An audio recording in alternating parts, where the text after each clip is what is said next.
covering news where you live. This is 5 News at 6.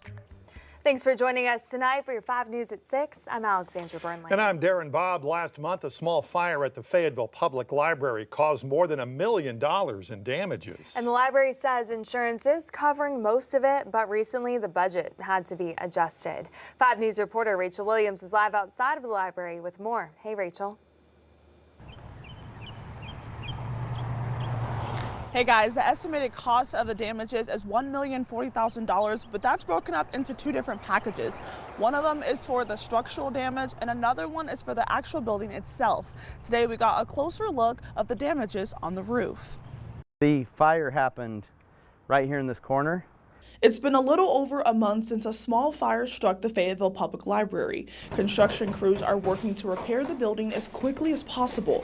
Recently, library officials had to adjust the budget. We have to recognize the revenue, which is the pay that are the checks that come from the insurance agency, get those on the books before we can have expenditures against that. So it's really just an accounting procedure that says we have money coming in from the insurance companies, and those monies will be spent on both the structure and on taking care of the contents. And that's things like library furniture and office equipment.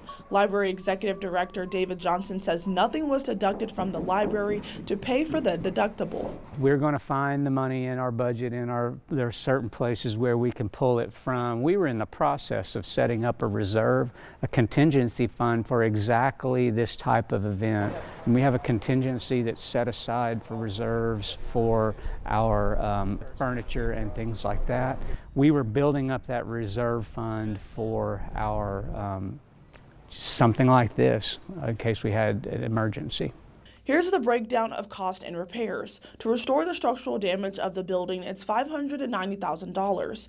The deductible for the building is $100,000. To restore the library's contents, it's $450,000. That deductible is an additional $1,000. The library will have to cover the deductible on its own and will only receive a small amount from the city, but majority of the revenue from the library comes from property taxes. But there is a way patrons can help. The best thing that our patrons can do for us now is help us take care of the $100,000 deductible. So we do have out on our website, faylib.org, you can go and you can make a donation to help us with our deductible. So far, the library has raised about $20,000, and Johnson says repairs are set to be completed by the 2nd week of June. But for now, I'm live in Fayetteville covering news where you live. Rachel Williams, 5 News.